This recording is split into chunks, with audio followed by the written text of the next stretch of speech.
ವರ್ಷದಲ್ಲಿ ಭಾರೀ ವಿಪತ್ತು.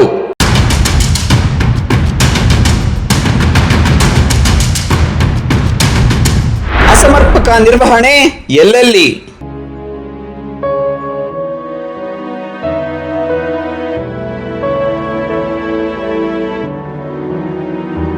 ಚೆಕ್ಗಳ ಲೆಕ್ಕವನ್ನೇ ಇಟ್ಟಿಲ್ಲ.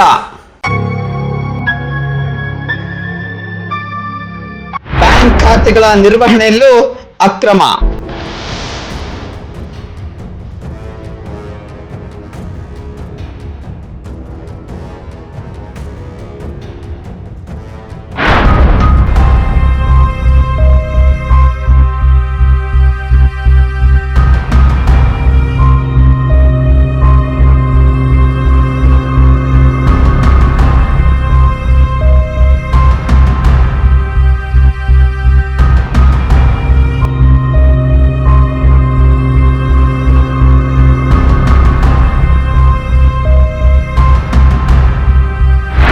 ಈಗಷ್ಟೇ ನೋಡಿದ್ರಲ್ಲ, ಮಳೆ ಪ್ರವಾಹಕ್ಕೆ ಸಿಕ್ಕಿ ಈ ರಾಜ್ಯದ ಜನ ಹೇಗೆಲ್ಲ ನಲಗಿ ಹೋದ್ರು ಎಂದು. ಇದು ಒಂದು ವರ್ಷದ ಕಥೆಯಲ್ಲ, ಪ್ರತಿ ವರ್ಷವೂ ನಮ್ಮ ರಾಜ್ಯದಲ್ಲಿ ಇದೇ ಕಥೆ. ಪ್ರವಾಹಗಳು ಬಂದಾಗೆಲ್ಲ ಜನ ಜಾನುವಾರುಗಳು ಮಳೆ ನೀರಲ್ಲಿ ಕೊಚ್ಕೊಂಡು ಹೋಗ್ತವೆ. ಸಾವು, ನೋವು, ಕಣ್ಣೀರು. ವಿಪತ್ತು ನಿರ್ವಹಣೆಯಲ್ಲಿ ನಮ್ಮ ಕರ್ನಾಟಕ ರಾಜ್ಯ ಅಟ್ಟರ್ ಫೇಲ್ಯೂರ್ ಆಗೋಗಿದೆ. ಆದ್ರೆ ವಿಪತ್ತು ನಿರ್ವಹಣೆ ಹೆಸರಿನಲ್ಲಿ ರಿಲೀಸ್ ಆಗ್ತಿದ್ದ ಗ್ರಾಂಟ್ನ ಬಳಸ್ಕೊಳ್ಳೋದ್ರಲ್ಲೂ ಕರಪ್ಷನ್ ನಡೆದೋಗಿದೆ. 6 ವರ್ಷದಲ್ಲಿ ಭಾರೀ ವಿಪತ್ತು. ಕಳೆದ 6 ವರ್ಷದಲ್ಲಿ ನಮ್ಮ ರಾಜ್ಯದಲ್ಲಿ ಭಾರೀ ಪ್ರಮಾಣದ ಪ್ರವಾಹ, ಭೂಕುಸಿತ ಸಂಭವಿಸಿತ್ತು. ಅದರಲ್ಲೂ ತುಂಬಾ ಮುಖ್ಯವಾಗಿ ಕೊಡಗು ಜಿಲ್ಲೆಯಲ್ಲಿ ಆದಂತಹ ಭೂಕುಸಿತದಿಂದಾಗಿ ಸಾಕಷ್ಟು ಸಾವು, ನೋವು ಸಂಭವಿಸಿತ್ತು. ಇಂತಹ ವಿಪತ್ತುಗಳನ್ನ ನಿರ್ವಹಣೆ ಮಾಡಲಿಕ್ಕೆ ಅಂತಾನೆ ಕಂದಾಯ ಇಲಾಖೆಗೆ ರಾಷ್ಟ್ರೀಯ ವಿಪತ್ತು ಪರಿಹಾರ ನಿಧಿ, ರಾಜ್ಯ ವಿಪತ್ತು ಪ್ರಕ್ರಿಯೆ ನಿಧಿ, ರಾಜ್ಯ ಹೆಚ್ಚುವರಿ ನಿಧಿ ಹೆಸರಿನಲ್ಲಿ ಕೇಂದ್ರ ಸರ್ಕಾರ ಹಾಗೂ ರಾಜ್ಯ ಸರ್ಕಾರ ಸಾವಿರಾರು ಕೋಟಿ ರೂಪಾಯಿ ಗ್ರಾಂಟ್ನ ಹಂಚಿಕೆ ಮಾಡುತ್ತೆ. ಹೀಗೆ ಕಳೆದ 6 ವರ್ಷದಲ್ಲಿ ಹಂಚಿಕೆ ಮಾಡಿದ್ದ ಸಾವಿರಾರು ಕೋಟಿ ರೂಪಾಯಿ ದುರ್ಬಳಕೆ ಆಗೋಗಿದೆ. ಹೀಗೆಂದು ಖುದ್ದು ಸಿಎಜಿನೇ ತನ್ನ ವರದಿಯಲ್ಲಿ ಬಹಿರಂಗಪಡಿಸಿದೆ. ಚೆಕ್ಗಳ ಲೆಕ್ಕವನ್ನೇ ಇಟ್ಟಿಲ್ಲ. ವಿಪತ್ತು ಪೀಡಿತ ಪ್ರದೇಶಗಳ ಬಾಧಿತ ಜನರ ಗುಂಪಿಗೆ ಪರಿಹಾರ ಪಾವತಿ ಮಾಡಿದೆ ಅಂತ ಸರ್ಕಾರ ಹೇಳ್ತಿದೆ. ಆದರೆ ಈ ಪರಿಹಾರ ಮೊತ್ತ ಪಾವತಿ ಆಗಿದೆಯೋ ಇಲ್ವೋ ಅಂತ ಸರ್ಕಾರ ದೃಢೀಕರಿಸಿಲ್ಲ. ಹಾಗೇನೇ ರಾಜ್ಯದ ಹಲವು ತಾಲೂಕುಗಳಲ್ಲಿ ಚೆಕ್ಗಳ ಲೆಕ್ಕವನ್ನು ಸರಿಯಾಗಿ ಇಟ್ಟಿಲ್ಲ. ನಗದು ಪುಸ್ತಕ ನಿರ್ವಹಣೆಯಲ್ಲಿ ನಡೆದಿದೆ ಅಕ್ರಮ. ವಿಪತ್ತು ನಿರ್ವಹಣೆಗೆ ಸಂಬಂಧಿಸಿದಂತೆ ಅನೇಕ ತಾಲೂಕುಗಳು ನಗದು ಪುಸ್ತಕಗಳನ್ನು ಸಹ ನಿರ್ವಹಿಸಿಲ್ಲ. ಅಷ್ಟೇ ಅಲ್ಲ, ಮತ್ತು ಅವುಗಳನ್ನು ರಿನಿವಲ್ ಕೂಡ ಮಾಡಿಲ್ಲ. ಪಾವತಿಗಳ ನಿರೂಪಣೆಯನ್ನು ಸಹ ದಾಖಲಿಸಿಲ್ಲ. ಪರಿಹಾರ ಪಾವತಿಗಾಗಿ ಚೆಕ್ಗಳನ್ನು ಡ್ರಾ ಮಾಡಿದಾಗಲೆಲ್ಲ ಅನೇಕ ಲೋಪಗಳು ಕಂಡು ಬಂದಿದ್ದಾವೆ. ಹೀಗಾಗಿ ನಕಲಿ ಫಲಾನುಭವಿಗಳಿಗೆ ಮೋಸದ ಪಾವತಿ ಆಗೋಗಿದೆಯೇ ಅನ್ನುವಂಥ ಅನುಮಾನ ಹುಟ್ಟಿರೋದಲ್ಲದೆ ಅದನ್ನು ಪತ್ತೆ ಹಚ್ಚಲಿಕ್ಕೂ ಸಹ ಸಿಎಜಿ ಕೈಯಿಂದಾನೇ ಆಗಿಲ್ಲ. ಅಸಮರ್ಪಕ ನಿರ್ವಹಣೆ ಎಲ್ಲೆಲ್ಲಿ? ಬೆಳಗಾವಿಯ ಅಥಣಿ ತಹಶೀಲ್ದಾರ್ ಕಚೇರಿಯಲ್ಲಿ 2019 ಜುಲೈ 19ರಿಂದ 2023 ಮಾರ್ಚ್ನವರೆಗೆ ಕ್ಯಾಶ್ ಬುಕ್ ಅನ್ನೇ ಬರೆದಿಲ್ಲ. ಮೂಡಲಗಿ ತಹಶೀಲ್ದಾರ್ 2018-19ರಿಂದ 2022-23ರವರೆಗೆ ಮತ್ತು ನಿಪ್ಪಣಿ ತಹಶೀಲ್ದಾರ್ 2021 ಮಾರ್ಚ್ 25ರಿಂದ 2023 ಮಾರ್ಚ್ 31ರವರೆಗೆ ನಗದು ಪುಸ್ತಕವನ್ನ ಬರೆದಿಲ್ಲ. ಚಿಕ್ಕಬಳ್ಳಾಪುರದ ಚಿಂತಾಮಣಿ ತಹಶೀಲ್ದಾರ್ 2021 ನವೆಂಬರ್ನವರೆಗೆ ನಗದು ಪುಸ್ತಕವನ್ನ ನಿರ್ವಹಿಸಿಲ್ಲ.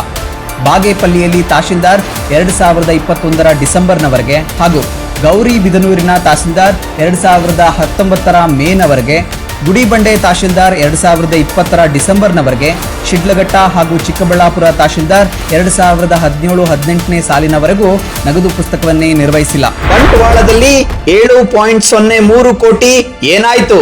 ದಕ್ಷಿಣ ಕನ್ನಡದ ಸುಳ್ಯ ತಹಶೀಲ್ದಾರ್ 2021-22ರವರೆಗೆ ನಗದು ಪುಸ್ತಕವನ್ನ ನಿರ್ವಹಿಸಿರಲಿಲ್ಲ. ಮೂಡುಬಿದರೆ ತಹಶೀಲ್ದಾರ್ 2018-19ರವರೆಗೆ ಮತ್ತು ಕಡಬ ಹಾಗೂ ಬೆಳ್ತಂಗಡಿ ತಹಶೀಲ್ದಾರ್ ಅವರು 2020-21ರವರೆಗೆ ನಗದು ಪುಸ್ತಕವನ್ನ ನಿರ್ವಹಿಸಿಲ್ಲ. ಅಲ್ಲದೆ 2017ರಿಂದ 2023ರವರೆಗೆ ಬಂಟ್ವಾಳಕ್ಕೆ 7.03 ಕೋಟಿ ರೂಪಾಯಿಗಳಷ್ಟು ವಿಪತ್ತು ನಿರ್ವಹಣೆ ನಿಧಿ ಬಿಡುಗಡೆಯಾಗಿತ್ತು. ಆದರೆ ಬಂಟ್ವಾಳದ ತಹಶೀಲ್ದಾರ್ ಈ ನಿಧಿಗೆ ಸಂಬಂಧಿಸಿದಂತೆ ಯಾವುದೇ ದಾಖಲೆಗಳನ್ನು ಸಿಎಜಿಗೆ ಕೊಟ್ಟಿರಲಿಲ್ಲ. ದಾವಣಗೆರೆ ತಹಶೀಲ್ದಾರ್ ಅವರು ಪ್ರತಿ ತಿಂಗಳು ಒಂದು ನಮೂದು ಮಾತ್ರ ತೋರಿಸಿದ್ದಾರೆ, ಆದರೆ ವಹಿವಾಟುಗಳನ್ನು ಸ್ಪಷ್ಟವಾಗಿ ತೋರಿಸಿರಲಿಲ್ಲ. ಜಗಳೂರು ತಾಲೂಕಿನ ತಹಶೀಲ್ದಾರ್ ಅವರು 2019 ಮೇ ತಿಂಗಳಿನವರೆಗೆ ನಗದು ಪುಸ್ತಕವನ್ನೇ ನಿರ್ವಹಣೆ ಮಾಡಿರಲಿಲ್ಲ. ಹಾವೇರಿ ಜಿಲ್ಲೆಯ ಶಿಗ್ಗಾವಿ ತಹಶೀಲ್ದಾರ್ 2018 ಜೂನ್ 30ರವರೆಗೆ ನಗದು ಪುಸ್ತಕವನ್ನ ನಿರ್ವಹಿಸಿರಲಿಲ್ಲ ಮತ್ತು ರಟ್ಟಿಹಳ್ಳಿ ತಹಶೀಲ್ದಾರ್ 2020-21 ಸಾಲಿನವರೆಗೆ ನಗದು ಪುಸ್ತಕವನ್ನ ಬರೆದಿಲ್ಲ.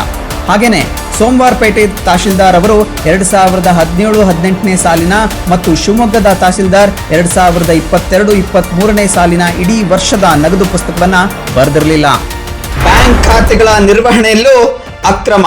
ಬೆಳಗಾವಿ, ಚಿಕ್ಕಬಳ್ಳಾಪುರ, ದಾವಣಗೆರೆ, ಹಾವೇರಿ, ಕೊಡಗು ಮತ್ತು ಶಿವಮೊಗ್ಗ ಜಿಲ್ಲೆಯ ಒಟ್ಟು 23 ತಾಲೂಕುಗಳಲ್ಲಿ ಬ್ಯಾಂಕ್ ಖಾತೆಗಳಲ್ಲೂ ಸಹ ವಿವಿಧ ರೀತಿಯ ಅಕ್ರಮಗಳು ನಡೆದಿದ್ದಾವೆ. ಈ ಎಲ್ಲಾ ತಾಲೂಕುಗಳಲ್ಲೂ HDFC, ಆಕ್ಸಿಸ್, ಎಸ್ ಮತ್ತು ICICI ಬ್ಯಾಂಕ್ನಲ್ಲಿ 77 ಖಾತೆಗಳನ್ನು ತೆರೆದಿದ್ದಾವೆ. ಬೆಳಗಾವಿ ತಾಲೂಕಿನಲ್ಲಿ 3, ಗೋಕಾಕ್ನಲ್ಲಿ 3, ಖಾನಾಪುರದಲ್ಲಿ 2, ನಿಪ್ಪಣಿಯಲ್ಲಿ 4, ರಾಮದುರ್ಗದಲ್ಲಿ 4, ಚಿಕ್ಕಬಳ್ಳಾಪುರದಲ್ಲಿ 5, ಗೌರಿಬಿದನೂರಿನಲ್ಲಿ 5, ದಾವಣಗೆರೆಯಲ್ಲಿ 2, ನ್ಯಾಮತಿಯಲ್ಲಿ 2, ಬ್ಯಾಡಗಿಯಲ್ಲಿ 6, ಹಾನಗಲ್ನಲ್ಲಿ 2, ಹಾವೇರಿಯಲ್ಲಿ 4, ಹಿರೇಕೆರೂರಿನಲ್ಲಿ 4, ರಾಣೆಬೆನ್ನೂರಿನಲ್ಲಿ 4, ರಟ್ಟಿಹಳ್ಳಿಯಲ್ಲಿ 3, ಸಾವನಾರ್ನಲ್ಲಿ 2, ಶಿಗ್ಗಾವಿಯಲ್ಲಿ 3, ಕೊಡಗಿನ ಸೋಮವಾರಪೇಟೆಯಲ್ಲಿ 2, ವಿರಾಜಪೇಟೆಯಲ್ಲಿ 2, ಶಿವಮೊಗ್ಗದಲ್ಲಿ 2, ಭದ್ರಾವತಿಯಲ್ಲಿ 3, ಸಾಗರದಲ್ಲಿ 2, ಸೊರಬದಲ್ಲಿ 2 ಸೇರಿದಂತೆ ಒಟ್ಟಾರು 77 ಖಾತೆಗಳನ್ನು ತೆರೆದಿತ್ತು. ಈ ಎಲ್ಲಾ ಖಾತೆಗಳನ್ನು CAGಯು ಪರಿಶೀಲನೆ ಮತ್ತು ಲೆಕ್ಕ ತಪಾಸಣೆ ಮಾಡಿ ಸರ್ಕಾರ ಮತ್ತು ಸಕ್ಷಮ ಪ್ರಾಧಿಕಾರಗಳ ಅನುಮತಿ ಇಲ್ಲದೆ ಬ್ಯಾಂಕ್ ಖಾತೆಗಳನ್ನು ತೆರೆದಿತ್ತು. ಈ ಎಲ್ಲಾ ತಹಶೀಲ್ದಾರ್ಗಳು ಖಜಾನೆಯಲ್ಲಿನ ವೈಯಕ್ತಿಕ ಠೇವಣಿ ಖಾತೆಗಳ ಮೂಲಕ ಮಾತ್ರ ವಿಪತ್ತು ನಿರ್ವಹಣೆಗೆ ಸಂಬಂಧಿಸಿದಂತೆ ವಹಿವಾಟು ನಡೆಸಬೇಕು ಎಂದು 2022 ಮೇ 23ರಂದು ರಾಜ್ಯ ಸರ್ಕಾರವು ನಿರ್ದೇಶನ ಕೊಟ್ಟಿತ್ತು. ಆದರೆ ಈ ಯಾವ ತಾಲೂಕುಗಳು ಸಹ ಈ ನಿರ್ದೇಶನವನ್ನ ಪಾಲನೆ ಮಾಡಿಲ್ಲ. ರಶೀದಿಗಳಲ್ಲೇ ಅಪಾರ ವ್ಯತ್ಯಾಸ. 2024 ಆಗಸ್ಟ್ನವರೆಗೆ ಚಿಕ್ಕಬಳ್ಳಾಪುರದಲ್ಲಿ PD ಖಾತೆಗಳನ್ನೇ ತೆರೆದಿರಲಿಲ್ಲ ಮತ್ತು ಬ್ಯಾಂಕ್ ಖಾತೆ ಮೂಲಕ ರಾಜ್ಯ ವಿಪತ್ತು ನಿರ್ವಹಣೆ ಪಡೆಯ ಅನುದಾನವನ್ನ ನಿರ್ವಹಣೆ ಮಾಡುತ್ತಿದೆ. ಹಲವು ತಾಲೂಕುಗಳಿಗೆ ಸಂಬಂಧಿಸಿದಂತೆ ಜಿಲ್ಲಾ ಕಚೇರಿಗಳ ದಾಖಲೆಗಳ ಪ್ರಕಾರ ಬಿಡುಗಡೆಗೂ ಮತ್ತು ತಾಲೂಕು ಕಚೇರಿಗಳಲ್ಲಿ ತೋರಿಸುವಂತಹ ರಶೀದಿಗಳ ನಡುವೆ ಅಪಾರ ವ್ಯತ್ಯಾಸಗಳು ಕಂಡುಬಂದಿದ್ದಾವೆ. 1.37 ಕೋಟಿ ರೂಪಾಯಿಗಳ ಬಿಡುಗಡೆಗೆ ಆದೇಶಗಳೇ ಲಭ್ಯವಿಲ್ಲ. 2017-18 ಸಾಲಿಗೆ ಸಂಬಂಧಿಸಿದಂತೆ ಶಿವಮೊಗ್ಗ ಜಿಲ್ಲಾಧಿಕಾರಿ ಸಾಗರ ತಾಲೂಕಿಗೆ 1.37 ಕೋಟಿ ರೂಪಾಯಿ ಬಿಡುಗಡೆ ಮಾಡಿದ್ರು. ಆದರೆ ಲೆಕ್ಕ ಪರಿಶೋಧನೆಗೆ ಒದಗಿಸಿದ ನಗದು ಪುಸ್ತಕ ಮತ್ತು ತಾಲೂಕಿನ ಬ್ಯಾಂಕ್ ಖಾತೆಯಲ್ಲಿ ಅದು ಪತ್ತೆಯೇ ಆಗಲಿಲ್ಲ. ಹಣ ಬಿಡುಗಡೆ ಆಗಿರೋ ಆದೇಶಗಳು ಲೆಕ್ಕ ಪರಿಶೋಧನೆಗೆ ಕೊಟ್ಟಿಲ್ಲ. 50 ಲಕ್ಷ ಏನಾಯ್ತು? ಹಾಗೆಯೇ ಶಿವಮೊಗ್ಗ ಜಿಲ್ಲಾಧಿಕಾರಿ ಶಿವಮೊಗ್ಗ ತಾಲೂಕಿಗೆ 50 ಲಕ್ಷ ರೂಪಾಯಿಗಳನ್ನ ಬಿಡುಗಡೆ ಮಾಡಿದ್ರು. ಆದರೆ ಇದನ್ನೂ ಸಹ ಕ್ಯಾಶ್ ಬುಕ್ ನಲ್ಲಿ ತೋರಿಸಿಲ್ಲ. ವೌಚರ್ ಪ್ರತಿ ಕೊಡದ ತಹಶೀಲ್ದಾರ್. ಚಿಕ್ಕಬಳ್ಳಾಪುರ ಜಿಲ್ಲೆಯ ಚಿಂತಾಮಣಿ ತಾಲೂಕಿನಲ್ಲೂ ಹಣ ದುರುಪಯೋಗ ಆಗಿದೆ. ಇಲ್ಲಿನ ತಾಲೂಕು ಕಚೇರಿಯಲ್ಲೂ ನಗದು ಪುಸ್ತಕ ನಿರ್ವಹಿಸಿಲ್ಲ. ನಿಧಿ ಬಳಕೆ ಹೇಗೆ ಆಗಿದೆ ಅನ್ನೋದನ್ನ ಖಚಿತಪಡಿಸಿಕೊಳ್ಳೋದಕ್ಕೆ ವೌಚರ್ಗಳ ಪ್ರತಿಗಳನ್ನೇ ಕೊಟ್ಟಿಲ್ಲ. ಹೀಗಾಗಿ ಈ ನಿಧಿ ಹೇಗೆ ಬಳಕೆ ಆಗಿದೆ ಅಂತ ಹೇಳೋಕು ಲೆಕ್ಕ ಪರಿಶೋಧನೆಗೂ ಕಷ್ಟ ಆಗಿತ್ತು. ಚಿಕ್ಕಬಳ್ಳಾಪುರ ತಾಲೂಕಿನಲ್ಲಿ 1.03 ಕೋಟಿ ರೂಪಾಯಿನ ನಗದು ಪುಸ್ತಕದಲ್ಲಿ ಲೆಕ್ಕಾನೇ ಹಾಕಿಲ್ಲ. 2021 ಡಿಸೆಂಬರ್ 20ರಂದು ಬ್ಯಾಂಕ್ ಅಧಿಕಾರಿಗಳು ಬ್ಯಾಂಕ್ ಖಾತೆಯಿಂದ ಸಂಪೂರ್ಣ ಮೊತ್ತವನ್ನ ಕಡಿತ ಮಾಡಿದ್ದಾರೆ. ಈ ಕುರಿತು ಲೆಕ್ಕ ಪರಿಶೋಧಕರು ಪ್ರಶ್ನೆ ಮಾಡಿದ್ರು. ಆಗ ತಹಶೀಲ್ದಾರ್ ರವರು 4 ಆಗಸ್ಟ್ 21ರಂದು ಬ್ಯಾಂಕ್ಗೆ ಪತ್ರ ಬರೆದಿದ್ರು. ಇದರಲ್ಲಿ ಇಡೀ ಮೊತ್ತಕ್ಕೆ ಚೆಕ್ ಡ್ರಾ ಮಾಡಿದ್ರು. ಬೆಳಗಾವಿಯಲ್ಲಿ 50.84 ಕೋಟಿಯಷ್ಟು ವ್ಯತ್ಯಾಸ. ಬೆಳಗಾವಿ ಜಿಲ್ಲೆಯ ತಾಲೂಕುಗಳಲ್ಲಿನ ಬ್ಯಾಂಕ್ ಖಾತೆಗಳಲ್ಲಿಯೂ ವ್ಯತ್ಯಾಸಗಳು ಕಂಡುಬಂದಿದ್ದಾವೆ. 2017-18ರಿಂದ 2021-22 ಅವಧಿಗೆ ಜಿಲ್ಲೆ ಮತ್ತು ತಾಲೂಕುಗಳ ಲೆಕ್ಕಪತ್ರಗಳಿಗೂ ನಿಧಿ ಬಿಡುಗಡೆಯಲ್ಲಿ ವ್ಯತ್ಯಾಸಗಳು ಕಂಡುಬಂದಿದ್ದಾವೆ. ಇದರ ಒಟ್ಟಾರೆ ವ್ಯತ್ಯಾಸದ ಮೊತ್ತನೇ 50.84 ಕೋಟಿಯಷ್ಟಿದೆ. ಬೆಳಗಾವಿ ತಾಲೂಕು ಜಿಲ್ಲಾ ಖಾತೆಗಳ ಪ್ರಕಾರ 23.49 ಕೋಟಿ, ತಾಲೂಕು ಖಾತೆಗಳ ಪ್ರಕಾರ 12.91 ಕೋಟಿ, ಒಟ್ಟಾರೆ 10.58 ಕೋಟಿಯಷ್ಟು ವ್ಯತ್ಯಾಸ. ಹುಕ್ಕೇರಿ ತಾಲೂಕು ಜಿಲ್ಲಾ ಖಾತೆಗಳ ಪ್ರಕಾರ 22.81 ಕೋಟಿ, ತಾಲೂಕು ಖಾತೆಗಳ ಪ್ರಕಾರ 21.71 ಕೋಟಿ, 1.07 ಕೋಟಿ ರೂಪಾಯಿಗಳಷ್ಟು ವ್ಯತ್ಯಾಸ. ಕಿತ್ತೂರು ತಾಲೂಕು ಜಿಲ್ಲಾ ಖಾತೆಗಳ ಪ್ರಕಾರ 7.13 ಕೋಟಿ, ತಾಲೂಕು ಖಾತೆಗಳ ಪ್ರಕಾರ 6.74 ಕೋಟಿ, 0.39 ಕೋಟಿ ವ್ಯತ್ಯಾಸ. ರಾಮದುರ್ಗ ತಾಲೂಕು ಜಿಲ್ಲಾ ಖಾತೆ ಪ್ರಕಾರ 30.03 ಕೋಟಿ, ತಾಲೂಕು ಖಾತೆ ಪ್ರಕಾರ 28.85 ಕೋಟಿ, ವ್ಯತ್ಯಾಸ 1.18 ಕೋಟಿ. ಗೋಕಾಕ್ ತಾಲೂಕು ಜಿಲ್ಲಾ ಖಾತೆಗಳ ಪ್ರಕಾರ 60.08 ಕೋಟಿ, ತಾಲೂಕು ಖಾತೆಗಳ ಪ್ರಕಾರ 59.53 ಕೋಟಿ, 0.55 ಕೋಟಿ ರೂಪಾಯಿಗಳಷ್ಟು ವ್ಯತ್ಯಾಸ. ಚಿಕ್ಕೋಡಿ ತಾಲೂಕು ಜಿಲ್ಲಾ ಖಾತೆಗಳ ಪ್ರಕಾರ 103.03 ಕೋಟಿ, ತಾಲೂಕು ಖಾತೆಗಳ ಪ್ರಕಾರ 102.89 ಕೋಟಿ, 0.14 ಕೋಟಿ ರೂಪಾಯಿಗಳಷ್ಟು ವ್ಯತ್ಯಾಸ. ರಾಯಭಾಗ್ ತಾಲೂಕು ಜಿಲ್ಲಾ ಖಾತೆಗಳ ಪ್ರಕಾರ 61.23 ಕೋಟಿ, ತಾಲೂಕು ಖಾತೆಗಳ ಪ್ರಕಾರ 42.44 ಕೋಟಿ, 18.79 ಕೋಟಿ ರೂಪಾಯಿಗಳಷ್ಟು ವ್ಯತ್ಯಾಸ. ಅಥಣಿ ತಾಲೂಕು ಜಿಲ್ಲಾ ಖಾತೆಗಳ ಪ್ರಕಾರ 93.45 ಕೋಟಿ, ತಾಲೂಕು ಖಾತೆಗಳ ಪ್ರಕಾರ 75.31 ಕೋಟಿ, 18.14 ಕೋಟಿ ರೂಪಾಯಿಗಳಷ್ಟು ವ್ಯತ್ಯಾಸ. ವಿಪತ್ತು ನಿರ್ವಹಣೆಯಲ್ಲಿ ಇಷ್ಟೊಂದು ಅಕ್ರಮಗಳು ನಡೆದಿದೆ ಅಂತ ಖುದ್ದು ಸಿಎಜಿನೇ ವರದಿ ಕೊಟ್ಟಿದೆ. ಆದರೆ ಈ ವರದಿಯ ಬಗ್ಗೆ ಅಸೆಂಬ್ಲಿ ಮತ್ತು ಕೌನ್ಸಿಲ್ನಲ್ಲಿ ಇದುವರೆಗೂ ಚರ್ಚೆನೇ ಆಗಿಲ್ಲ. ನೋಡೋಣ ಇನ್ನು ಮುಂದಾದ್ರೂ ಸಿಎಜಿ ವರದಿ ಬಗ್ಗೆ ಸರ್ಕಾರ ಆಕ್ಷನ್ ತಗೊಳುತ್ತಾ ಅಂತ. ನಮಸ್ಕಾರ. ಇವತ್ತು ನಾನು ನಿಮ್ಮಲ್ಲಿ ಒಂದು ಮನವಿ ಮಾಡ್ತಾ ಇದ್ದೀನಿ.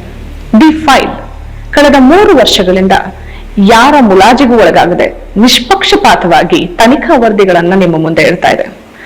ಕೋವಿಡ್ ಹಗರಣ ಆಗಿರಬಹುದು, ಶಿಕ್ಷಕರ ನೇಮಕಾತಿಯಲ್ಲಿನ ಅಕ್ರಮವಾಗಿರ್ಬೋದು, ಸರ್ಕಾರದ ಹಲವಾರು ಭ್ರಷ್ಟಾಚಾರಗಳನ್ನ ದಾಖಲೆ ಸಮೇತ ಬಯಲು ಮಾಡ್ತಾ ಇದೆ.